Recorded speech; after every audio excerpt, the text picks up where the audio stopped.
Britain. You have like 1 million Twitter followers. Where do they come from? Well, my 1 million Twitter followers, I don't buy them. They aren't from Putin. They're not from Russia. They're not from any other funding sources that people imagine. I think the reason I have 1 million followers on Twitter and more supporters in the street is because when you keep someone quiet, when you try and silence someone, typically it's like pushing down on a seesaw and they get louder. And I always say to the left, to the globalists, to the hugger migrants, to the LGBTQPRSTUV massive, you are Frankenstein and I am your monster and you've made me louder. And that's glorious, and it really annoys them that I have that much support. And it really annoys them that Twitter won't ban me either. So how much do you know about these people that follow you, other than there's Putin and such? I'm sure there's some horror stories on Twitter that follow me, but it's a bit like if I have a photo taken with someone in the street, I'm not going to know who they are, I'm not going to know what they did, I'm not going to know what they said or what their sexual history is. So I have no responsibility for my Twitter followers, I can't answer for them, and I'm sure there'll be some nightmare people in there as well as some fabulous people too. That's what makes up this planet, right? So you say that some people are silenced. What kind of people are silenced in this society? I just think, I think so many people now can't really speak. I think if I speak to Finnish people, they know there's stuff they can't say outside their front door. You go to British people, they would never repeat stuff in their workplace that they would say at home. And even people are scared to retweet a single tweet in case their employer sees, and because we're Nazis, we're the far right, we're virtually the Ku Klux Klan, according to the left-wing crazy mainstream media, people feel frightened to be associated in case they lose their job. Fundamentally, normal families, they just need to be able to pay their mortgage, and they don't want to fall out with their wife over what did you say online. And I see that all the time. We had someone, a firefighter the other day, removed from his position, 25 years in the fire service, for retweeting one tweet. That's the kind of level of suppression of speech in my country. So do you think it's mostly people from the right that are being suppressed? I think there's a disproportionate number of conservative voices that are being silenced. Certainly we've seen that in America. And I suppose one of the annoying things about the massive platforms out of Silicon Valley is they have these very nebulous rules, so people can be suspended for not breaking rules because you can never really know what those rules are. And of course we have footage from places like Facebook where they actively talk about the fact that they need to reduce the number of deplorables. We have that footage. So I think that's it's a great pity. I also think there's a real self-censorship that goes on.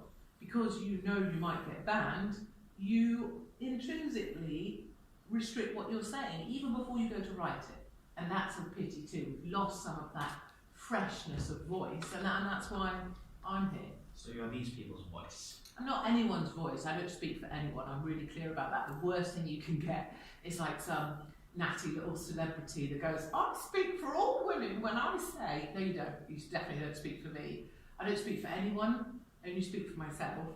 But I do know there is a huge number of people, probably close to 20 million people tonight in the UK that have no voice at all. Everybody that voted Brexit, for example, 17.4 million people, if that doesn't happen, they don't have a voice, they don't even have a vote.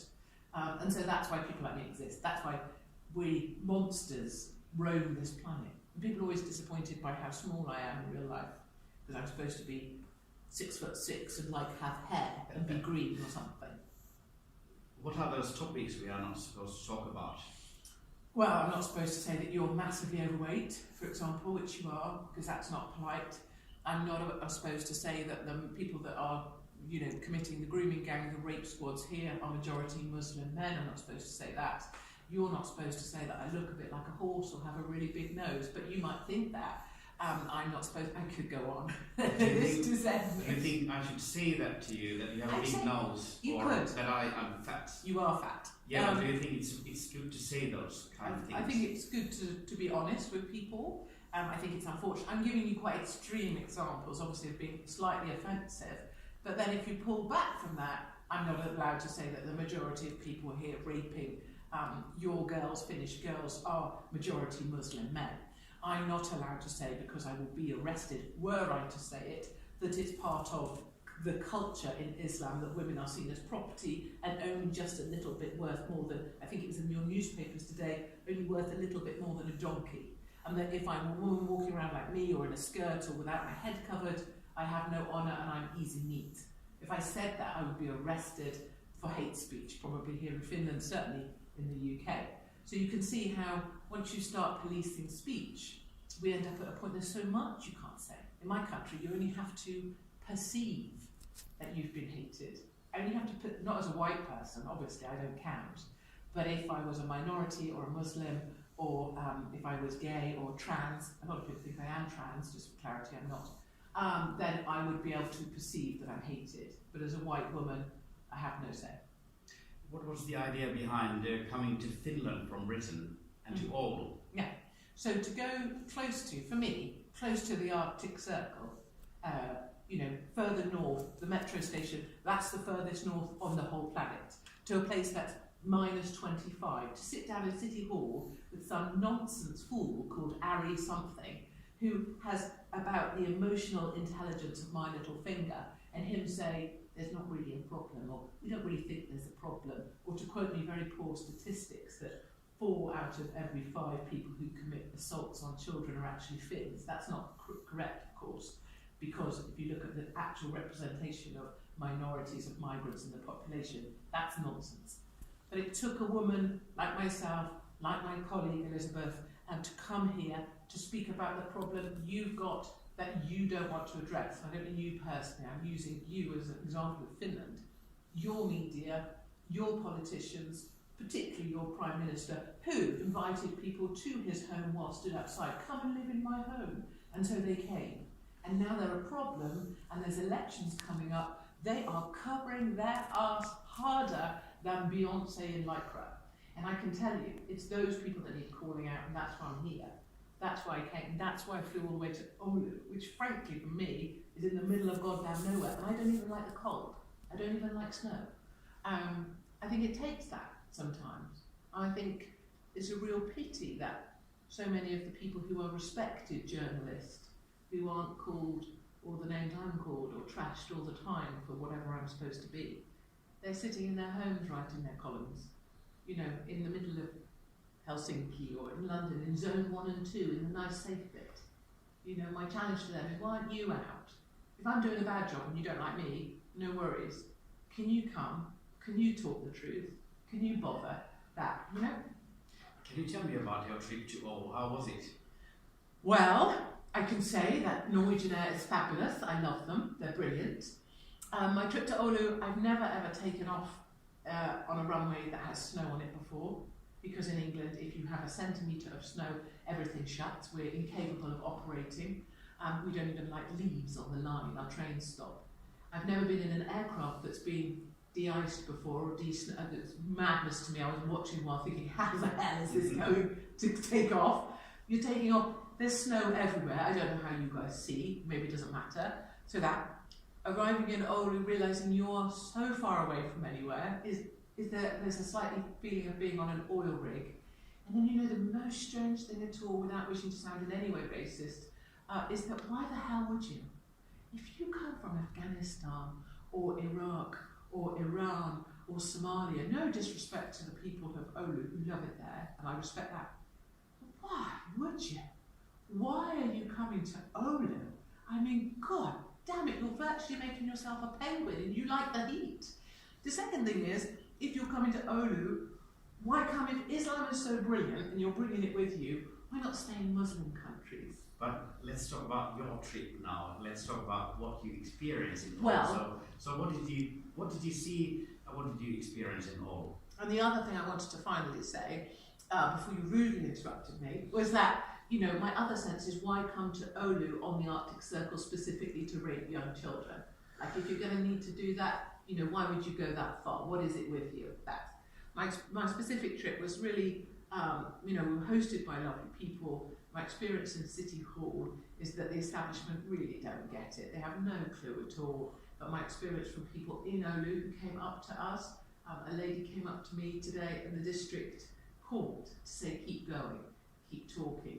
And that's worth the whole trip for me, is that real people in the street who don't know me, I'm just some random woman, are coming up saying, keep going. Imagine that. Imagine that they feel they've got so little voice here, they need some idiot from the United Kingdom to say something. And that's the bit, if I could distill that and bring it more, I would. And I'd also want to bring what I know from the UK. You know, we have hundreds of thousands of girls who've been raped. And 55 men 2 days ago were arrested for being part of another gang. I'd love to get into your schools and speak to girls and tell them this is happening, this is what these guys look like, this is what they smell like, this is the sort of things they're going to offer you. Remember, this is where they're trying to get you to, and explain to them. I don't know why none of you are doing that. How about in practice? So what did you do? What kind of reportage did you make? Or what kind of stories did you cover? Well, you will have seen the stories we covered. I've just explained that we went to City Hall, that we walked around to talk to the local people of Oulu, that we went to the mall to understand where it is these gangs are hanging out, that they're trying to hook these girls in. I'm not entirely sure of the question you're trying to get to, but I'm definitely trying to answer obviously it. my viewers, they haven't all seen your stories, your footage. Well, that's outrageous. Your viewers need to get a grip. Yes, so At if you can just Katie explain Hopkins, they can what just kind look of- it up. Yes. My reportage is about trying to go to Oulu and asking and asking why no one is talking about this problem.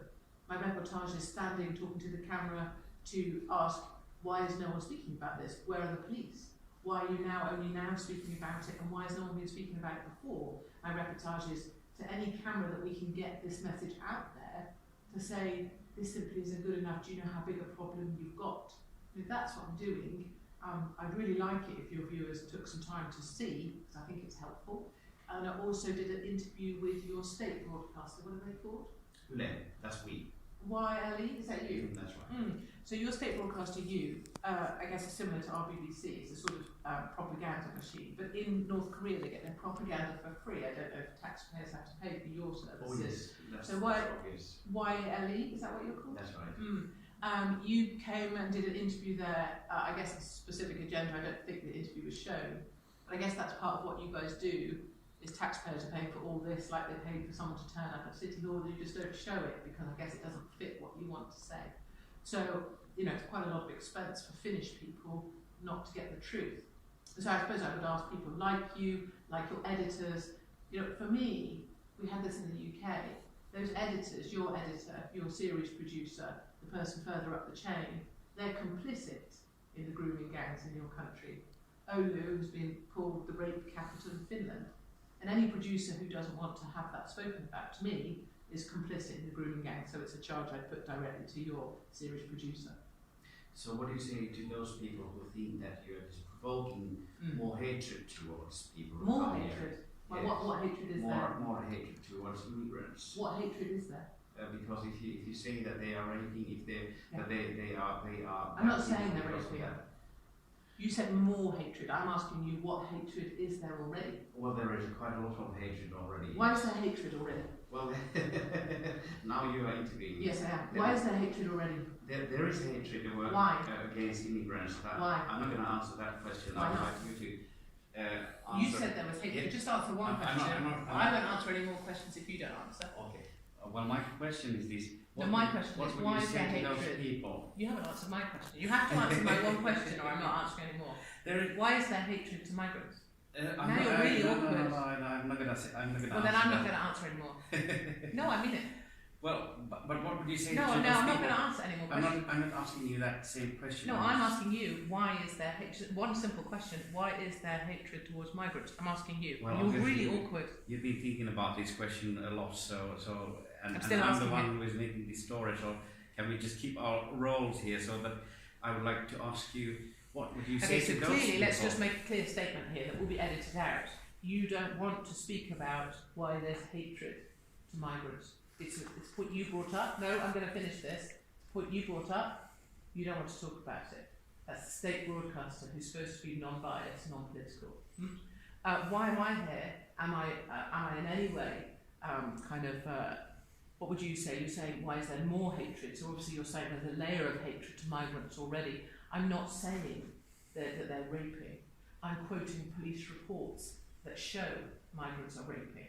I'm quoting police reports that show today a man was locked up for 4 years, 10 months for 8 assaults on children here in Helsinki, and you guys have not reported it at all. You didn't report his arrest, his charge, Nothing. Well, that's First not time it quite hit true. the press today, correct That's me. not quite true. Please correct me. Well, I was a producer for a program that we talked about 1 hour in a direct show at the best prime time about this topic, this particular The topic. You talked about this one gentleman, 4 years, 10 months. You talked about him. No, No. I'm talking about these old cases. Okay, Yes. fine. Well, it's here in Helsinki. 1 hour best Here prime in time. Helsinki. I'm not stirring up anything. I'm quoting police reports, and I'm trying to bring you knowledge from the UK that says you are the tip of the iceberg. If Oulu is the rape capital, Helsinki will be next, and your other towns are shortly thereafter to follow. And every single time it's been the media that is complicit in the cover-up of this, and it always strikes me how many people must be the ones saying, oh no, we won't talk about that. I think it's a real shame. I also think it's interesting how awkward you are when asked a question. Well, that's because we kind of switched the roles here. No, we didn't switch. Well, You well, said see, journalist you're to a journalist. Yeah, I'm You're a a journalist, and Mm. when you're interviewing people, then you ask questions, and those people answer the questions. That's usually the roles that are kind of given. I was asking you for the interview, so now you are my interview partner, and that's why I'm asking the questions. If that's okay for you, yeah. But do you think you could answer this question? What would you say to those people that claim that your actions create more hatred against you? No problem at all. No Yes. problem at all. If you think I create more hatred, obviously you discussed already that you believe as the state broadcaster there is hatred. If you think I create more hatred, no problem. You think I'm an Islamophobe, no problem. You think I'm a racist, no problem at all. I'm not saying those. So you're not, but we're discussing people who think these things. Yes. Of course, you have no opinions on anything. If you want to call me any of those things, no problem at all. I accept all of your labels. Okay, great. So now I've accepted what you think of me. Now can we talk about the facts? Now can we talk about the fact that in Oulu there were 16 cases? Now can we talk about the fact you agreed that migration was, I'm talking about Finnish people, not you. You agreed migration was a great thing. We all have to hug a migrant. And now these migrants are attacking your daughter. Tell me, please, your audience, who's the priority? Is a Finnish girl at the age of 10 a victim in Oulu your priority? Or are the international children of the world your priority? I need you to decide which of those two it is. Because I've got a funny feeling people in Finland want to make their daughters a priority. And if that's the case, you need to address your policy on migrants. Do not take any more migrants. Do not accept your €10,000 bribe as you are from the European Union to take more of these people, because you need to put your children first. I'm a super proud nationalist. I'm a super proud Brit, and I will put British people first. And I implore your viewers to think about putting Finnish people first and to be proud about that. So yeah, sure, I'll take the labels every day. You have met some people also here in Finland that probably think a bit like you, so are you kind of like creating some kind of network? Yeah. So that you are stronger together?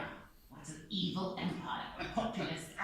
Exactly. Yeah, people always say that. They're like, ooh, she's funded by BAM, she's funded by Putin, she's funded by Sputnik, she's funded by RT.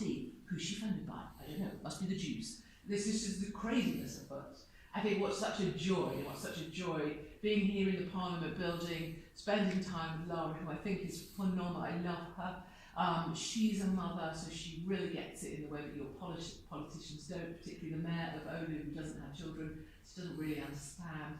The thing I love about being here and I love about Europe right now is this surging populist movement. You know, it's fantastic. So Salvini, his numbers are phenomenal. You'll know he's just been in Poland working together to have some kind of alliance, people willing to stand up for our Judeo-Christian heritage. I think it's fantastic. I was in Bavaria for the recent elections in Germany watching Merkel get her arse completely kicked, another childless person, which was just simply a joy. And I think it's fabulous that the Swedish Democrats did so well, and I think there were some curious things that went on polling night. I think actually they polled far higher. This populist surging force in Europe is brilliant. It's a tipping point. And what's fantastic here in Finland is that the Finns party are about to blow their way through the polls, and more of your state media propaganda will have to talk about them. And I love that. It makes me, it brings joy to my heart. And Trump, of course, is leading the way for all of us. So I really love it, and I love the fact that the people watching this that will criticise me, that will try and pull apart all of this. I love that they know that really I'm right, and there's nothing they can do about it, and that my audience will grow faster than them, and that I have more followers than them because I'm speaking the truth, and they're still listening to an echo chamber of their own lives. So I welcome them to join this team, join the winning team. So when is the day that you pop the 1 million limit? Oh, well, I think Twitter has done a pretty good job of keeping my followers. You know, we've seen followers disappear. There's been kind of limits on my account. There's, all sorts of, the control mechanisms they have. They can shadow ban you. Maybe I'll never make it because it wouldn't be too good if Katie got 1 million followers. But, most of my videos, the video I did on the asylum seekers the other day, they get £35 a week. Your asylum seekers here, they get €300 a week. There's a single mother, and their children get €200 a month, €200 a month just for being here. Anyway, my last video got 1 million views and was shared by 4.5 million people. So it's not really the number of followers that show themselves, it's the followers that follow but they can't be seen to follow. So that's about 4 million people most of my videos get to. So I think that's an exciting number. And I think I've got a role to play in helping keep pushing all the people on our team. I encourage your viewers to come on our team, speaking the truth. I think, we've got a really important role to play. You could even be on my team. If you lost a bit of weight, had some opinions, you could be on my team too. Okay, thank you very much, Katie. Totally my pleasure. Totally.